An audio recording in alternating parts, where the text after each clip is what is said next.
Murni.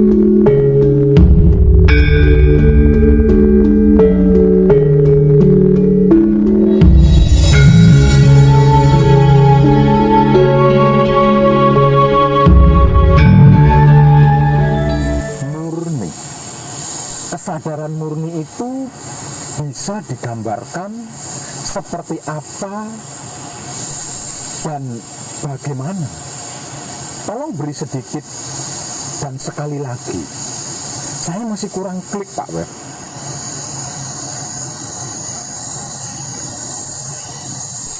Kesadaran yang saya maksudkan adalah kesadaran yang sesungguhnya, yang sebenarnya, dan yang sejatinya.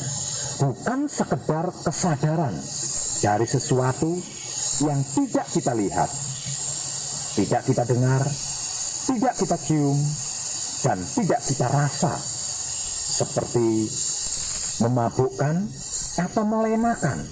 Juga bukan kesadaran saat terbangun dari terlelap tidur atau dari jatuh pingsan,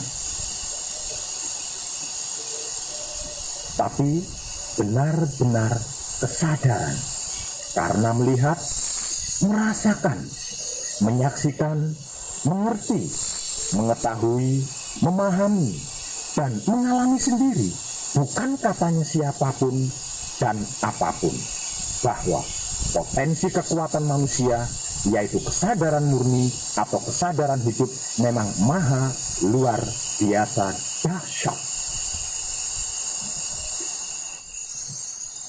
Untuk bisa meraih kesadaran murni atau kesadaran sejati atau kesadaran hidup atau kesadaran universal atau kesadaran alam semesta atau kesadaran Romo atau kesadaran Tuhan atau kesadaran tertinggi ini, tentunya kita perlu penyaksian secara langsung dan nyata serta real, mengetahui, melihat, mendengar, merasakan, mempelajari, mengkaji, memahami, dan merasakan sendiri adanya potensi kekuatan yang luar biasa tersebut.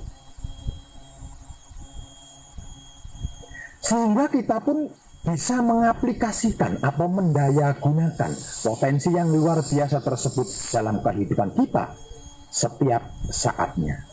Potensi jati diri sejatinya manusia hidup ini yang maha luar biasa yang akan saya sampaikan di sini adalah hasil olah pikir, olah batin, olah rasa, olah rasio, olah napas, olah meditasi, olah samadhi, dan olahraga yang pernah saya lakukan selama bertahun-tahun sebelum laku murni menuju suci hingga sekarang ini. Ketika saya laku murni menuju suci, sebagai sesuatu pencerahan atau petunjuk kesadaran murni bagi panjenengan.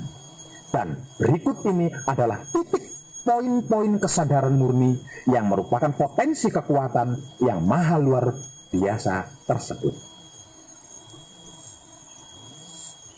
Titik poin yang pertama yaitu kesadaran yang sadar. Sadar bahwa kesadaran itu memiliki sudut pandang, paradigma, keyakinan, dan kepercayaan yang bersifat sejati atau sebenar-benarnya atau universal. Dan selama ini banyak sudut pandang, paradigma, keyakinan, dan kepercayaan masyarakat pada umumnya yang tidak tepat dalam melihat, mengartikan, memahami, dan menyikapi tentang kesadaran dirinya, semesta alam, dan Tuhannya. Akibat ketidaktepatan tersebut, manusia pun mengalami kerugian dan kehancuran pada dirinya sendiri. Misalnya, paradigma, keyakinan, dan kepercayaan mayoritas masyarakat dunia selama ini bahwa kehidupan surga hanya bisa didapatkan setelah manusia meninggal dunia atau mati. Bahkan tidak sedikit yang meyakini bahwa surga itu hanya bisa didapatkan setelah terjadinya kiamat alam semesta ini. Sudut pandang paradigma, keyakinan, dan kepercayaan tersebut sangat jelas tidak tepat dan merugikan diri manusia itu sendiri. Padahal tidak ada yang melarang manusia memiliki paradigma, keyakinan dan kepercayaan bahwa surga yang kekal abadi itu bisa didapatkan dari saat sekarang ini tanpa harus melewati kematian dan siksa kubur saat nanti.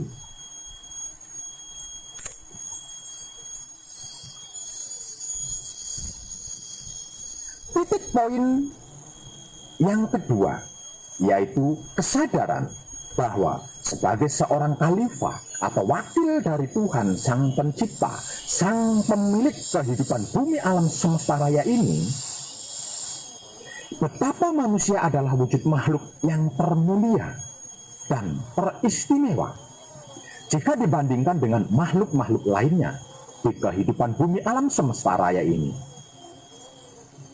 Sehingganya manusia seharusnya benar-benar mampu mewakili kehebatan dan kedahsyatan atau kemahaan atau kewenangan dan kekuasaan Tuhan Sang Pemilik kehidupan bumi di alam semesta ini.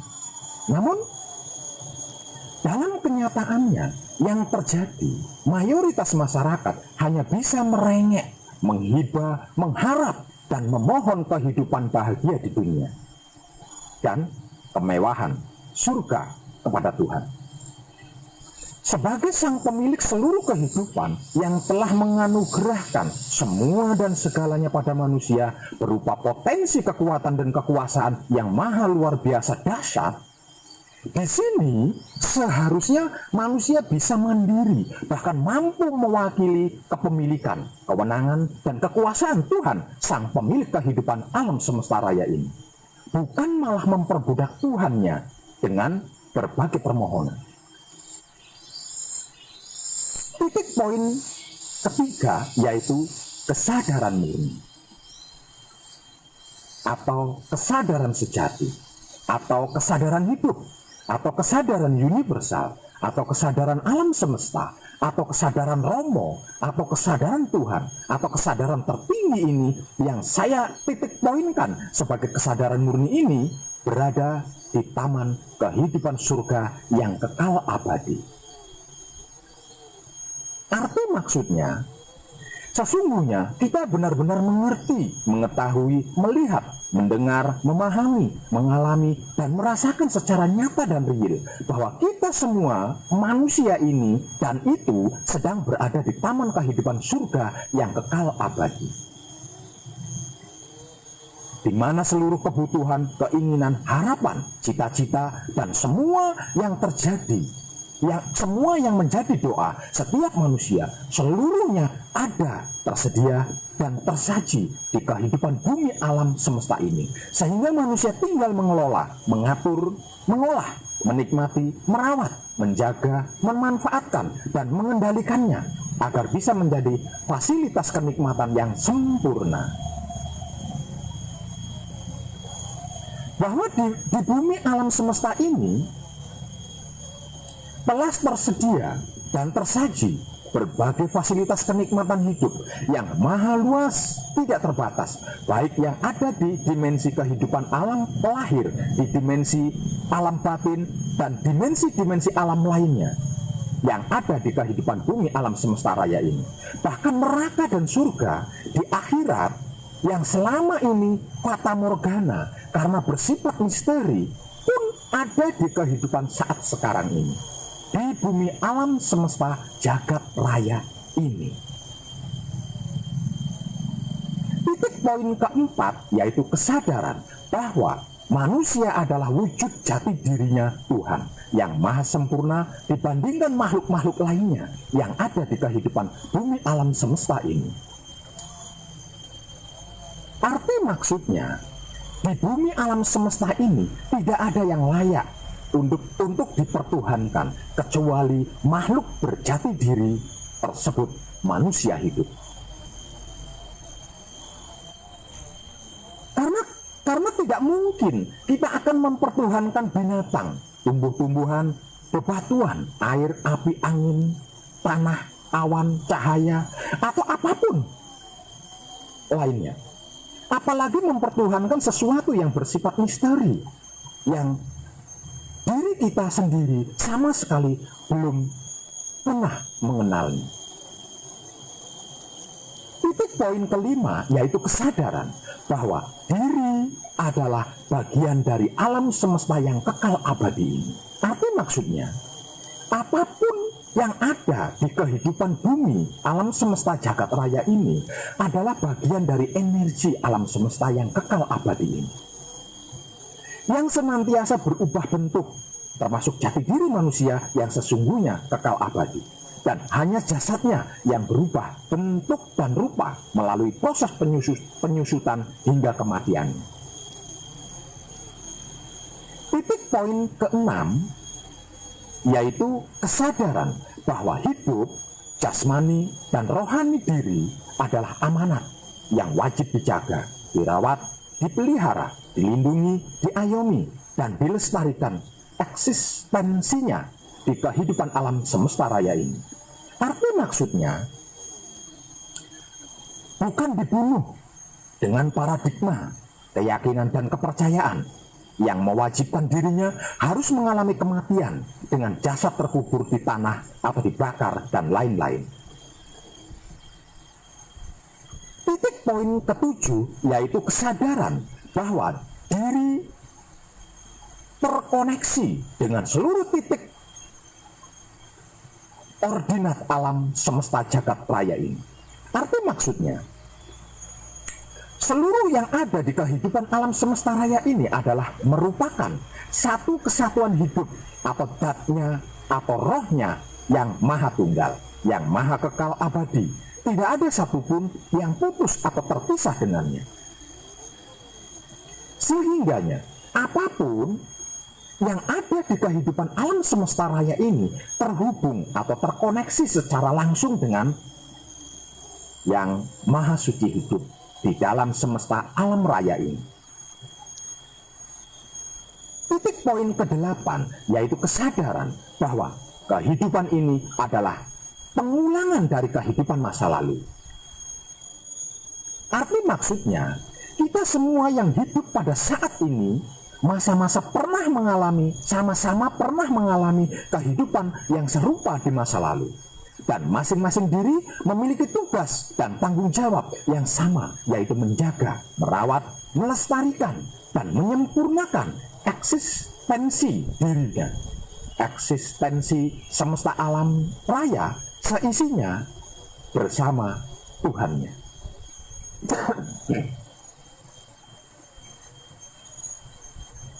Titik poin ke-9 yaitu kesadaran bahwa saat ini adalah dunia dan akhirat, atau neraka dan surga, atau lahir dan batin. Arti maksudnya, jika kita merasakan pernah hidup di masa puluhan ribu tahun yang lalu, dan saat ini kita dihidupkan kembali dengan wujud rupa yang berbeda, maka kita akan merasakan saat ini adalah saat ini, bukan saat tadi atau saat nanti. Atau pada hari kemarin, kita pun menyebutnya pada hari saat ini. Bahkan esok hari atau kelak, pada 1000 tahun ke depan, kita akan tetap menyebutnya sebagai saat ini. Jadi, mana yang disebut sebagai dunia dan mana yang disebut akhirat itu tidak ada. Yang ada hanyalah saat ini dan saat yang sedang berjalan ini. Karena hakikatnya tidak ada waktu dan tidak ada ruang. Ora ono opo-opo ora ono. Yang ada hanyalah keabadian, kunci yang sempurna. Dan berbagai kesadaran lainnya yang akan mengantarkan diri kita kepada kehidupan yang sejati, yang kekal abadi bersama Tuhan yang Maha Esa, Man Kuasa. 9 titik poin-poin kesadaran murni yang sudah saya informasikan tadi sebagai pengertian, pengetahuan, dan pemahaman untuk acuan atau petunjuk dasar bagi siapapun yang laku murni menuju suci. namun belum mengerti, belum mengetahui, belum memahami kesadaran murni yang merupakan syarat melakukan murni menuju suci. Itu apa dan bagaimana serta seperti apa? Agar supaya bisa cepat sampai dan bisa masuk serta tinggal menetap di taman kehidupan surga kekal abadi bersama Tuhan, pemilik semesta alam jagat raya ini. Para kakang kinasiku sekalian, ketahuilah bahwa pada malam hari yang cerah, kita bisa melihat begitu banyak bintang-bintang menghiasi langit. Namun ketika langit malam tidak tampak berhiaskan bintang-bintang, sesungguhnya bintang-bintang itu tetap berada di tempatnya masing-masing, tidak pernah pergi kemanapun meninggalkan langit. Hanya saja dia tidak tampak terlihat karena penglihatan kita terhalang oleh mendung. Demikian halnya ketika kita tidak dapat menemukan kesadaran murni kita pada masa ketidaktahuan kita. Bukan berarti kesadaran murni itu tidak ada di dalam diri kita. Akan tetapi dia tidak dapat disadari karena kesadaran murni kita terhalang mendung ego, pamrih, dan arogan yang tebal. Maha suci hidup sebagai parama sakti atau para sakti atau energi kesadaran tertinggi adalah kesadaran murni, substansi utama yang mengalir melalui semua perwujudan. Itu adalah kehadiran gaib Maha suci hidup sebab utama dan menjadikan segala yang ada tanpa ada yang bisa menahan. Para sakti atau energi kesadaran tertinggi atau kesadaran murni disebut sebagai banyak nama, seperti diam, hening, sunyi, cinta kasih sayang, atau patra samadhi. Sedangkan kekuatan, kekuasaan, dan seluruh pengetahuan atau kecerdasan itu adalah Satchidananda, eksistensi kesadaran, kebahagiaan, dan ketentraman. Kekuatan murni dari makhluk yang benar-benar murni akan dirinya tanpa objek dari kesadarannya. Dia memancarkan cahaya, energi, dan pengetahuan sucinya. Dat Maha Suci hidup muncul para masakti atau para sakti atau energi kesadaran tertinggi adalah manifestasi pertama pada kesadaran murni, kesadaran supra atau kesadaran universal atau pengetahuan tak terbatas. Jadi selagi patrap samadhi kita tidak atau belum diam, hening, sunyi, maka selama itu kita tidak pernah bisa menyadari akan manifestasi pertama pada kesadaran murni kita, yaitu cinta kasih sayang.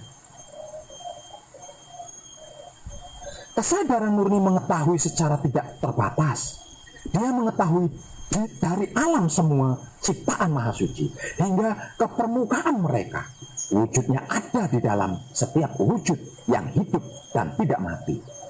Jika kesadaran murni menghilangkan semua resapan para masakti dan para saktinya dari salah satu atau semua triloka, yaitu Baitul Makmur, Baitul Muharram, dan Baitul Muqaddas atau pikiran, batin, dan syahwat, maka akan runtuh, hancur, dan menghilangkan secara perlahan.